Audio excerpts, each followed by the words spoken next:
যুক্তরাষ্ট্রে আবারও বিশ্ববিদ্যালয় ক্যাম্পাসে ভয়াবহ বন্দুক হামলার ঘটনা ঘটেছে। রোড আইল্যান্ড অঙ্গরাজ্যের ব্রাউন ইউনিভার্সিটি পরীক্ষা চলাকালে বন্দুকধারীর গুলিতে অন্তত 2 জন নিহত হয়েছেন এবং আরও 8 জন গুরুতর আহত হয়েছেন। শনিবার স্থানীয় সময় বিকেলে এই হামলার ঘটনা ঘটে বলে জানিয়েছে আল জাজিরা।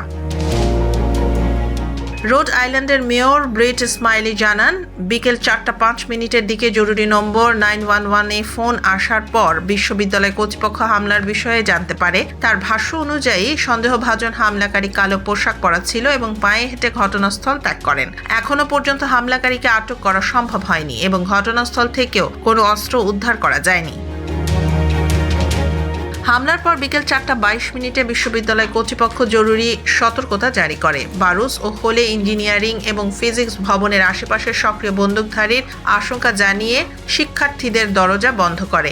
ফোন নীরব রেখে নিরাপদ স্থানে লুকিয়ে থাকতে বলা হয়। পরে পুলিশ সেখানে তল্লাশি চালালেও কোনো বন্দুকধারীকে পায়নি।